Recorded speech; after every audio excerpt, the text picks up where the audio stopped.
السلام عليكم ورحمة الله وبركاته والله قيمي بدن كسو دوادا كو سومالي ميديا وافر يتوبنك محرم سنتك كنا فربغل فرتن يسيديد تاريخ ذا هجرية وهبينمو سنين تلادا يسو قليسو وانا سغالي لباتنك بشالحات sanadka 2006 qodobada ugu waaweyn barnaamijkeena habeenimo waxa kamida Iran ayaa mar kale beenisay in iyaga iyo Mareykanka ay ku kulmayaan magaalada Doha ee dalka Qatar si loo sii wada hadalada kadib markii madaxweyne Trump maanta uu sheegay in iyaga Iran ay ku kulmi doonaan Doha isla markaana dalabkaasi uu ka yimid dhinaca Iran waxaan ku hayaa warbixin macluumaad la yaab leh oo ku aadan hadalkii Trump oo Iran si cad mar kale u beenisay qodobada sidoo kale aanu barnaamijkeedu ku haynayna waxa kamida caawa boqolaal reer Malawi ayaa hor seexanaya safaaradda dalka Malawi uu ku leeyahay South Africa kadib dadka reer Malawi markii ay sheegeen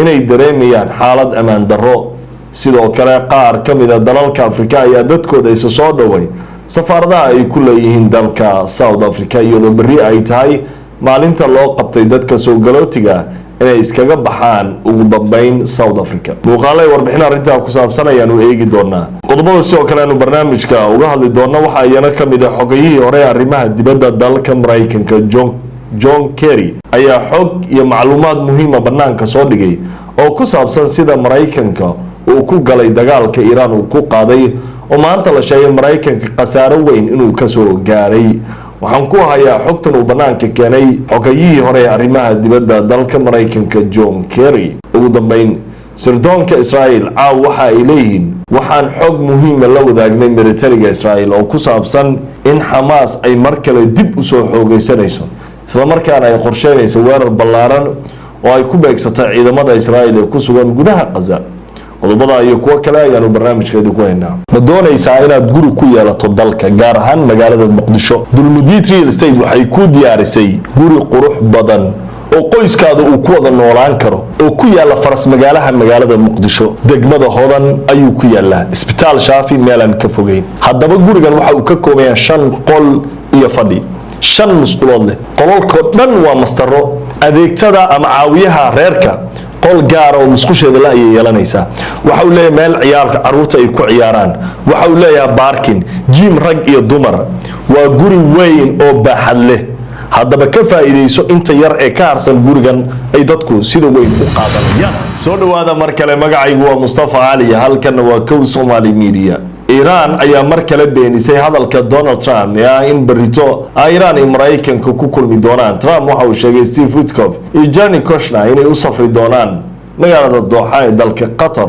halkaas oo ay kula kulmi doonaan madaxda Iiraaniyiinta hadalkaasi markii uu sheegay Donald Trump waxay Al Jazeera warinaysaa in yar kadib waxa ka daba hadlay Iran waxay tiri hadalka Donald Trump in Iran ay codsatay in bari la kulmo waxba kama ogin baydeen waana been hadal waxba ka jirin ma aan markii ugu horeysay hadal uu ku hadlay madaxweynaha dalka Mareykanka Donald Trump laga daba tago oo la beeniyo gaar ahaan Iran ay beeniso dhowr jeer oo hore Trump waxa uu sheegay in Iran iyo Mareykan ay kulmayaan oo dagaalka la joojinayo Hormuz la furayo laakiin Iiraaniyiintu waxay sheegeen waxba kama ogin isku soo duub Trump iyo Mareykanku waxa ay sheegayaan in bari oo talaada la kulmi doono waxaana hadal la mid ah isla Fox News iyo warbaahinta u sheegtay haweeneyda arrimaha warfaafinta u qaabilsan aqalka cad haddaba waxaan kula wadaagayaa warbixintii ugu dambeysay Al Jazeera ee ka diyaarisay hadalka beenta ee Donald Trump mar kale Iran ay banaanka soo dhigtay oo in barito Iran codsatay in la kulmo waatana warbixintan ee ku saabsan hadalka Trump ee laga daba tagay US President Donald Trump says a meeting between American and Iranian officials will take place in Doha on Tuesday. Trump says Iran requested the talks in the Qatari capital but did not provide further details. But earlier, Iran has said there's no such plan. In the past few days, Iran has fired on ships that were passing through the Strait of Hormuz, and the U.S. launched strikes against Iranian sites in response to those attacks. All this despite both sides signing the Memorandum of Understanding that brought in a ceasefire. Iran insists all ships passing through the Strait of Hormuz must coordinate with the Revolutionary Guard. Tehran says the safest routes pass near Iran's Hormuz and Larak Islands, close to the nation's southern coast. Well, we have Rasul Sadar standing by in Tehran. First, we go to Mike Hanna, who's at the White House in Washington. taasi waxay ahayd warbixintii Aljazeera ay ka diyaarisay hadalkii Donald Trump ee ahaa in Iran ay codsatay berri in la kulmo laguna kulmo caasimada dalka Qatar ee Doha si looga wada hadlo xiisadaha labada dhinac ee maalmihii la soo dhaafay ay isweydaarsanayeen duqeyntii iyo dagaalada. Trump waxa uu sheegay waxa codsaday kulankan u dambeeyay ee berri la filayo inuu ka dhaco wasida Trump uu sheegay magaalada Doha ee dalka Qatar. Iran baa codsatay buu leeyahay. Iran waxay sheegtay hadalkaasi inuu yahay been aysan jirin wax kulan iyagoo og yihiin in iyagu ay dalbadeen inay la kulmaan Mareykanka Iran ayaa maalmihii u dambeeyay waxay islaafsadeen duqeyman iyadoo Mareykanka uu laba jeer weeraray Iran ay laba jeer beegsatay maraakiibta Mareykanka marna ay beegsatay saldhigyo Mareykanka uu ku leeyahay bariga dhexe ilaa 8 goobood ay Iiraaniyiintu sheegeen inay beegsadeen iyadoo goobaha la beegsaday ay kamid ahayd Bahrain iyo Kuwait. Lama garan karo xaaladda iyo xiisadda waxa ay ku dambeyn doonto, laakiin waxay u muuqataa in ay meel halisa marayso ama rajada in heshiisku uu dhaqan galo uu hadda god mugdiya sii galaya. heshiiskan ayaa lagu sixday magaalada dalka Switzerland waxaana goobjoog ka ah madaxdhexaadiyaalka dalalka Pakistan iyo Qatar. waayahay saaxiibada qiimiga leh waxaynu toos u galeynaa qodobka xiga barnaamijka. Berrito waa 30 June ama 30 bisha 6 waana maalintii South Africaanku ay u qabteen soo galootiga ku sugan dalka South Africa inay degdeg uga baxaan. waxaa durbaba bilaabatay caawa ilaa iyo maanta socotay in South Africaanka goobaha miyiga ay u dhacaan oo ay boobaan dukaamanka iyo ganacsiga dadka Afrikaanka iyo guud ahaan ajnabiga South Africa ay ku hayaan goobaha tuulooyinka ee South Africa. Berrito waxaa jirtay cabsi weyn. dadku waxay ka baqayaan in hantidooda la dhaco, qaar waxa ay ka baqayaan xitaa naftooda inay halis ku jirto oo la dilo. waxaa la arkayay maanta CNN-kana uu barnaamij ka sameeyay warbaahinta dhan aad ay u tabinayeen 100,000 oo reer Malawi ah ayaa isa soo dhoway safaaradda Malawi ay ku leedahay dalka South Africa. dadkani waxa ay jiifteen dhulka iyagoo sheegaya in naftoodu khatar ku jirto, waxayna dalbanayaan in la badbaadiyo oo laga bixiyo. dhinaca kale Nigeria iyo Ghana ayaa dadkoodii inta ka haray waxay u direen basas iyagoo isku dayay inay badbaadsadaan dadkooda. tani waa musiibo weyn. dadka South Africaanka ayaa bilaabay qaar ka mid ah inay ka soo horjeestaan qorshahan dadka reemiga South Africaanka Zulu iyo kuwa kale ay qorsheynayaan ama ay ku dhiirigelinayaan in ajnabigu ay ka baxaan. waxaan kula wadaagayaa warbixintii u dambeysay CNN-ku ka sameeyay 100,000 reer Malawi ee dhowaan safaaradda South Africa dowladda Malawi ay ku leedahay. They don't feel safe. That's what they're here. Hundreds of Malawians trying to get back home, and they have some of their property. They've been sleeping here the past few days. You see some of the bags here, which essentially have just beddings and some clothes. Many of them left everything else they own as they're here at the Malawi consulate, hoping that they can get on buses across the border into Zimbabwe and eventually into Malawi. So some of them have spent the past few days here. They haven't heard yet from the Malawian consulate if they will get to go home. There was an announcement a short while ago that a few of them, the women and children especially, will get first priority to get on a bus across the border with Zimbabwe. So they're hoping that eventually they begin that long journey back home. But for many of them, they've been told they can't stay where they were staying. The landlords have kicked them out.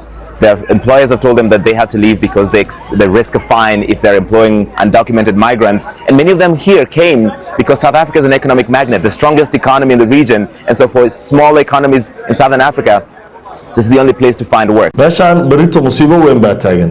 dadka reer Malawi waxay soo hordhibteen safaaradda hortooda. dowladda Malawi durba waxay bilowday qaar ka mid ah dadkeeda in ay basas uga saarto xuduudda Malawi iyo South Africa ay leeyihiin. ama aan ilaahay waa safar dheer xuduudda South Africa in la geeyo. ana xitaa xuduud toos ma lahan. dadka hadda basa lagu qaadaya waxa la geenayaa xuduudda South Africa. kadib safar dheer bay galayaan bulay wariyaha CNN-ka si ay uga badbaadaan khatarta ay wajahayaan.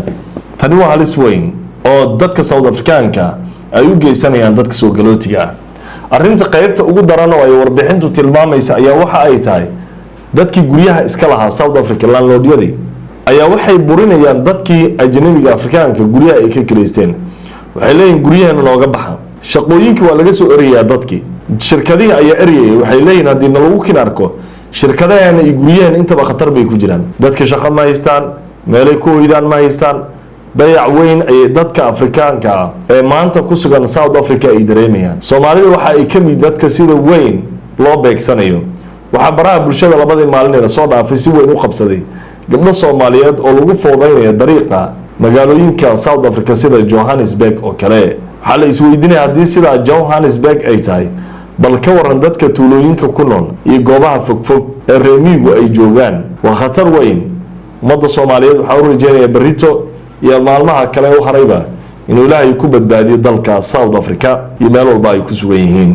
waayahay qodobka xiga barnaamijka ayaynu toos u galaynaa. xogayihii hore ee arrimaha dibadda Mareykanka John Kerry ayaa maanta waxa uu soo bandhigay xog muhiim ah mar uu waraysi siinayay BBC-da barnaamij looga hadla arrimaha amniga security-ga. John Kerry waxa uu sheegay qaabka dagaal hadda Iran ay u dagaalamayso inuu yahay mid ay aad ula socdeen, Iran ay aad u garanayso. waxa uu sheegay John Kerry in dhowr jeer ay ka digeen in qatartan oo kale ay dhici karayso, laakiin la iska indhatiray.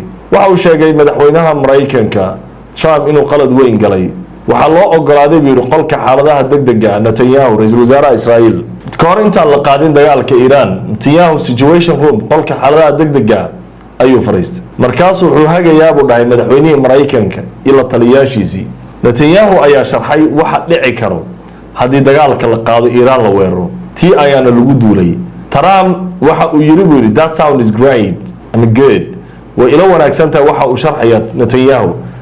Trump wuxuu u sharxay haddii weerarka la galo oo madaxda Iran la dilo, Iraaniyiintu inay jabi doonaan oo ay guuldarro la kulmi doonaan, meeshaasna fursad weyn ay dhici doonto nidaamka Iranna la bedeli doono. laakiin waxa uu leeyahay John Kerry hadalkaas oo iska qaatay madaxweyne Trump waa mid maanta meesha aynu ku jirno ee khatarta ay Mareykanku ka heleen ama ay kala kulmeen dagaalkan waa mid fadhiisay ila daawa hadalka John Kerry. So when the Prime Minister of Israel sitting in the Situation Room went through what would be gained and what would happen, there were members of the President's own cabinet who thought that was BS and said so.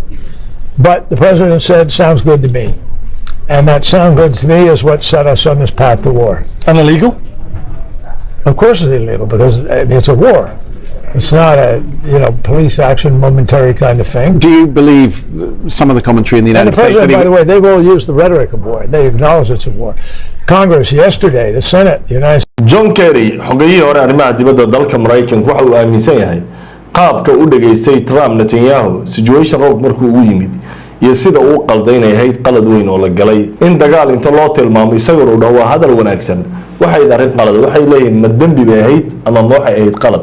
waxa uu leeyahay John Kerry waayo dagaal in sida fudud loo galo arrin saxsan maahan. maanta Mareykanka waxa ka qasaaray $2 bilyan markaynu hadalka John Kerry meesha uga tagno. xiriiro badan iyo saaxiibo badanna waxay ka dareemeen kalsooni darro xitaa in Mareykanku amnigooda sugi karin. waxaana dalalka ugu horeeyay dalalka qaliijka oo iyaga marka hore aaminsanaa in Mareykanka dhanka ammaanka wax weyn uga tari karo. hadda saldhigyada Mareykanka bariga dhexe dowladaha si Mareykanka waxa uu muuqatay inay waxba ka faa'iideynin oo Mareykanku ay ku adkaatay inuu difaaco Israa'iil isagana saldhigyadiisa difaacdo. waayahay qodobka ugu dambeeya barnaamijkeena habeenimo caawa. sirdoonka Israa'iil ayaa sheegay inay la wadaageen militariga Israa'iil xog muhiim ah. waxay si gaar ah u tilmaameen inay la wadaageen Iyal Zamir xog aad wax weyn ugu taraysa bay dhaheen. waxay ogaadeen sida uu qorayo wargeyska Times of Israel in Hamas ay dib isu qabanqaabinayso oo ay dib isu xoojinayso isdiyaarin weyn ay ku jirto. Times of Israel wuxuu qorayaa intaas oo kaliya maahan, Hamas waxa ay wadaa qorsho ay ku diyaarinayso weerar ay ku qaado ciidamada Israa'iil ee ku sugan Gaza. tani waa dharbaaxo kulul oo Israa'iil gaarayso. Israa'iil waxa ay leedahay ama ay ku celcelinaysaa inaysan ka baxaynin Gaza oo ay ku sugan tahay iyadoo taasi ay meesha ka saarayso ballantii heshiiskii Sharm el-Sheikh lagu galay ee ahayd in ciidamada Israa'iil ay ka baxaan Gaza goobihii ay soo galeen qadka cagaaran ama qadka cas waxa Arabta ugu yar ay sameysteen. ballantii waa la jijabiyey. Hamas iyo kooxaha iska caabinta ayaa dhowr jeer ku baaqay dowladaha dhexdhexaadiyaasha ahaa inay arrintan soo faragishtaan oo Israa'iil ay ka saaraan dadka reer Gaza dhulkooda. weli Israa'iil waxay wadaa duqayman iyo weeraro ay ka geysanayso gudaha Gaza iyadoo lagu waramayo maalmihii ugu dambeeyay dad aad u fara badan oo reer Gaza inay ku dhinteen weerarada Israa'iil ay ka geysatay qaybo ka mid ah gudaha Gaza. meelaha sida weyn maamulka Netanyahu faragelinta iyo dhibaatada ay uga wadaan kaliya maahan dhulka reer Falastiin iyo Gaza, sidoo kale waxa Israa'iil faragelin iyo fawdo weyn lagu eedeeyay inay ka wado dhulka reer Lubnaan iyadoo burbur weyn ay ka geysatay Lubnaan koonfurteeda Israa'iil ay diidan yihiin madaxdeeda sida wasiirkeeda gaashaaniga iyo guud ahaan wasiirada xagjirka Israa'iil inaysan ka bixi doonin koonfurta Lubnaan. xiisada Lubnaan Israa'iil ayaa sii tarayso. Xisbullah ayaa digniintii u dambeysay bixisay waxa ayna sheegtay haddii aanan waxba laga qaban faragelinta xadgudubka Israa'iil ay ka wada Lubnaan inay Xisbullah weerar ballaaran iyana ka fulin doonto waqooyiga Israa'iil. Si kastaba ha noqotee ma ahan Lubnaan iyo Falastiin oo kaliya meelaha laga dareemayo culayska maamulka Netanyahu ay ka wadaan dhulka Carabta. maanta waxaa hadlay Axmed al-Sharaa madaxweynaha Suuriya markii ugu horeysay waxa uu sheegay tan inta awoodii ay kala wareegeen Bashar al-Assad in Suuriya isku dayday in xaaladda bariga dhexe qaab nabadeed ay ku wajahdo wax dagaalna ay gelin laakiin waxa uu yiri uma muuqato taasi inaynu ku nabadgelayno. waxa uu si daran u eedeeyay maamulka Israa'iil Netanyahu iyo askarta Israa'iiliyiintu inay ku soo xadgudbayaan dhulka reer Suuriya. Axmed al-Sharaa waxa uu sheegay Suuriya inay leeyihiin Suuriyaanka meel ay uga baxayaan inaysan jirin. waxa uu sheegay inay aqbali doonin xadgudubyada ku socda dhulkooda. walaalaha qiimiga leh barnaamijkii habeenimo caawa aad kala socoteen Kow Somali Media guud ahaan